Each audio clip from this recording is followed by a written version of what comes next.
بسم اللہ الرحمن الرحیم۔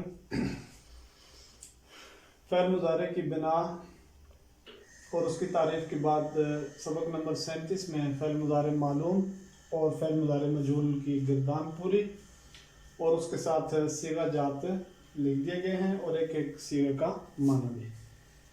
تو فعل مضارع معلوم ہم دیکھ لیتے ہیں۔ پہلے ضمیر میں بھی یہ گزری ہیں، یضرب یضربان یضربونا، تضرب تضربان یضربنا، تضرب تضربان تضربونا، تضربین تضربان تضربنا، اضرب نضرب۔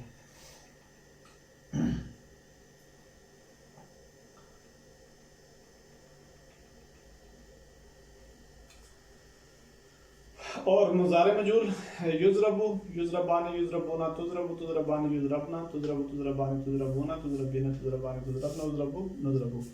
مضارع معلوم ہم نے ماضی سے بنا اس کی لکھ دی تھی۔ مضارع مجہول میں اتنا ہی فرق ہے کہ ما قبل آخر مفتوح اور شروع والا جو حروف عطین ہے اس کو ضمہ دے دیتے ہیں۔ تو ہر مضارع مجہول کی حروف عطین کو ایک ضمہ ملتی ہے اور ما قبل آخر کے لحاظ سے فتح بھی ہمیشہ۔ صیغہ آپ دیکھ رہے ہیں، یضرب اور یضرب دونوں صیغہ واحد مذکر غائب، پھر یضربان یضربان صیغہ تثنیہ مذکر غائبین، یضربون صیغہ جمع مذکر غائبین، تضرب صیغہ واحدہ مؤنث غائبہ، تضربان اور تضربان تثنیہ مؤنث غائبتین، یضربنا یضربنا جمع مؤنث غائبات، تضرب اور تضرب واحد مذکر مخاطب، ایسے ہی تضربان تثنیہ مذکر مخاطبین اور تضربون جمع مذکر مخاطبین، اور تضربینا تضربینا واحدہ مؤنث مخاطبہ، ایسے ہی تضربان تضربنا اور تضربنا جمع مؤنث مخاطبات، اضرب اضرب واحد متکلم، نضرب اور نضرب متکلم مادہ ہے۔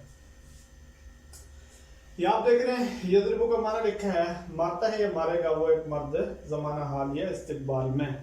تو جہاں پہلے صیغہ کا معنی ہو گیا سب کا معنی ایسے ہی کیا جا سکتا ہے، یضربان مارتے ہیں ماریں گے وہ دو مرد، یضربون مارتے ہیں ماریں گے سب مرد، اور تضرب مارتا ہے یا مارے گا تو ایک مرد، اور تضربینا مارتے ہیں یا مارے گی تو ایک عورت، اضرب مارتا ہوں یا ماروں گا میں ایک مرد ایک عورت، نضرب ایسے ہی مارتے ہیں ماریں گے ہم سب مرد۔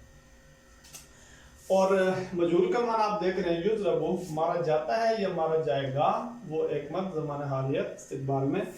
تو جیسے پہلے صیغہ کا معنی ہو گیا، تمام صیغوں کا معنی یوں ہی کیا جا سکتا ہے۔ تضرب ماری جاتی ہے یا ماری جائے گی تو وہ ایک عورت، اور یہ تضرب مارا جاتا ہے یا مارے گا جائے گا تو ایک مرد، اور تضربینا ماری جاتی ہے یا ماری جائے گی تو ایک عورت، اضرب مارا جاتا ہوں یا مارا جاؤں گا میں ایک مرد، نضرب مارا جاتے ہیں یا مارے جائیں گے ہم سب مرد، یہ سب عورتیں متکلم مارا کریں گے۔ تو یہ مضارع کی پوری گردان ہے۔ اس کے بعد فعل جب بھی آئے گا تو وہ ہمیشہ مضارع کے تابع ہو کے آئے گا، اس پر ہم ساری بات کریں گے۔ فعل جاد ہے، فعل نفی ہے، مقبل نصبہ ہے، امر ہے اور نہیں ہے۔ السلام علیکم ورحمۃ اللہ وبرکاتہ۔